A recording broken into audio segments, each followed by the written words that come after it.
Hi guys, good morning. Today is Sunday. I'm not busy and kahuman lang, bago lang nahuman ang online service, online search. And guys, nakitaan sa akong aparador. Ginagamit na mo ni siya para dili kasulod ang uk-uk diri sa kwarto. So ginagamit niya mo ni siya sa baba sa pultahan para pud ang kabugnaw sa aircon kay dili pud mo gawas labi na kung naikang asa pultahan. And since wala naman siya gigamit, tapos nakita na video sa TikTok na natural curler. So gamito na to ni siya guys. Let's try. Ito siyang, since putol naman ni, taas ni siya, taas. Pero putol naman kay ko naman ni siya, ginamit naman. So ako lang siya sumpayon. Sumpayon na to ni siya para taas. Wait. Para maganda siya. Hindi siya mabukay lang sa taas. Kailangan siya sumpayon. Hindi kay, gano'n sa tubangi. May lang, kailangan ko.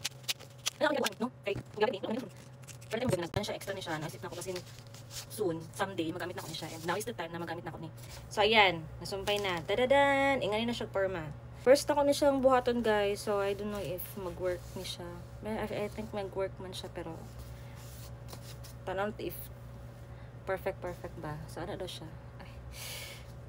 Kalisod ba? Kata kita gipit.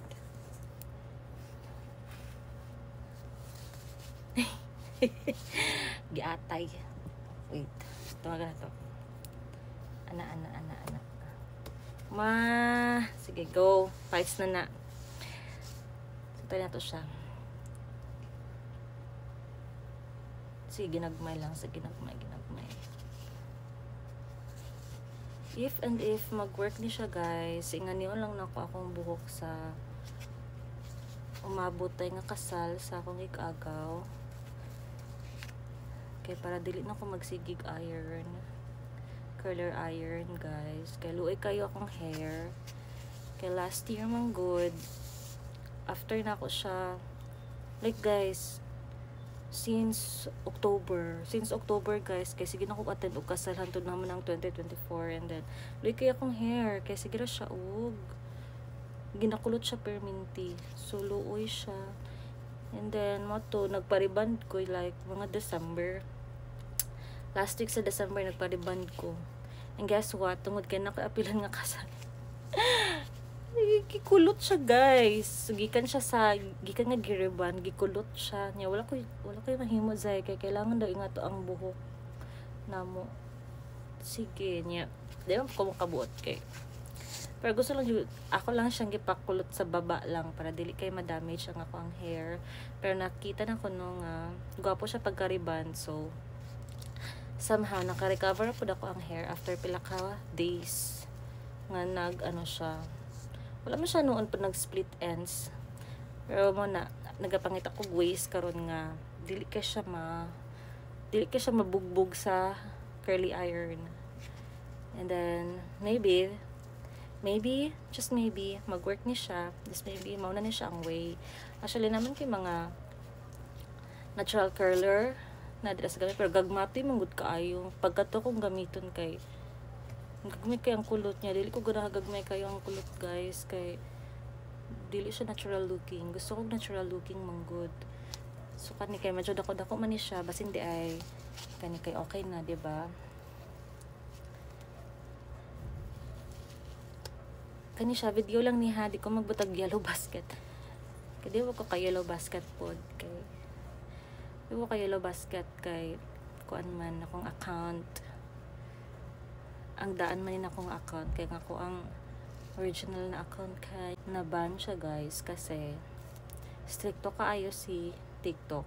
So kad taon ako nag-affiliate, pero katong nagtarong man gyud ko, nagseryoso na ko affiliate, nag-start na ko live, nag-start na ko og nag-start na ko kanang paning-tiil gyud mag-affiliate, guys. Grabe si TikTok, guys. Mga karaan ako na video kay gipang violate niya, guys. Gipang ko niya, guys. Forced violation jud. Like nagtry kog appeal pero wag gyud digid siya mapugo si TikTok by stricto gyud kay siya. Sumoto. And daghan kay siya mga bago na rules karon as an affiliate. Sumoto, guys. Dili na ko ni siya gusto gamiton na account na mag-affiliate kay hago guys, sayang kayo kung videos. Ginahiubi na kong dampang ako ang TikTok. Na ako mga videos dito, mga pictures dito. Ay mga dito diri di ay. So sayang man. So manadili na ako na siya gamitin na TikTok pang affiliate. Ako lang ng mga jama-jama sa live. Mga dump, mga mini vlogs, ganito lang din ako siya. And then, kung ako'y lingaw, like ako ra isa diri sa balay, ako'y kastorya, so, kanya akong gamito na TikTok para ako'y trip sa live. Pres karon Sunday, ako'y lingaw. May ganit kinakitaan ko nino. Then, nakahunahan ako bright idea. So, mato, ako asyang dili na siya mapilo, dili na siya kaya anan lang na siya. So bato na kanon ako bright nga idea, kaya ako ani siyang bigyan. Aray unsa man ni? Ouch, sakit. Na guys, mura na ako gidumog sa kong kimpit. Pagibuk ni Sasha. Buhok sa kuan itoy. Buhok ni Sasha, daghan kaayo. Gikimpit maning Sasha, good ba? So muna, dili na po ta sa pikas, since sumana ta dira, tanggalon na ba ni siya? Di ko sure if tanggalon na siya. Pero, tanggalon ba? I don't know if tanggalon na siya, pero sige, try. Na.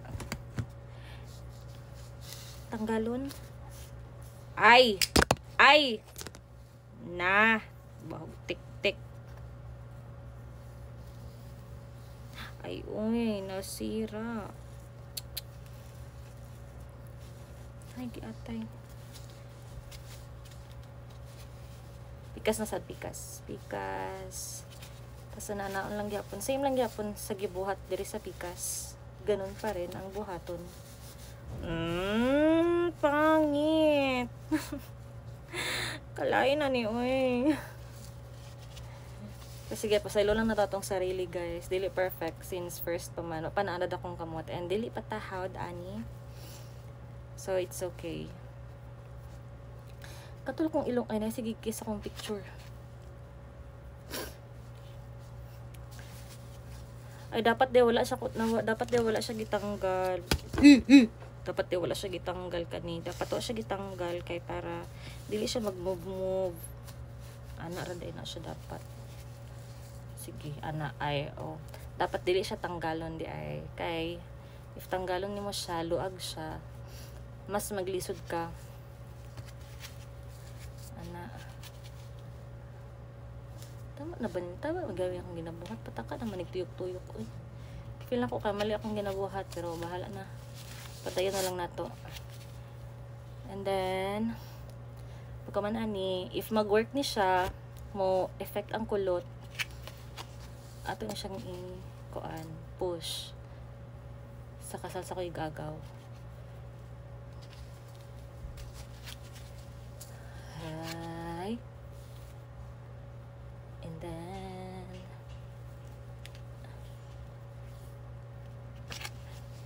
di siya pareha. Ayan. Wait.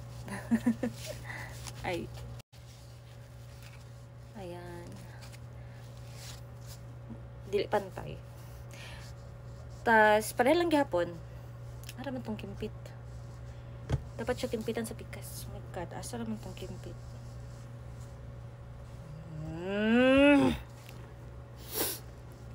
Adra.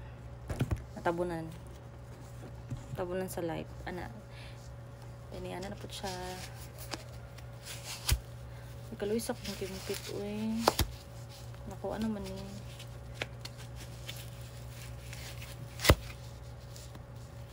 Na. Di siya hugot para sa pikas. Guys, epic fail siya. Dili siya pareha kanindot sa trabaho sa uban. Namang iba nagain-ani pero nindot kayo ilahang output, nindot kayo ang result. Pero sa ko guys, kay dili siya nice. So, like, dili na siya malak. Pero sige, pwede na siguro siya buhian. Di mi friend, ani ay bad lagi niya siya. Inganan lang siguro. Di lang siguro tanggalon, no? Wala ganun sa kanang Korean nga koan. Tawag anak. Korean nga mga movies. Nakikuan nila queen. So, ano lang siya. Is dapat ani kay stay ni siya like mga overnight gyud. Overnight, mga pila ka hours mo siya stay para makita ang iyang resulta. Pero, sige tayo na to. Balikan na to ni later, ha? Okay?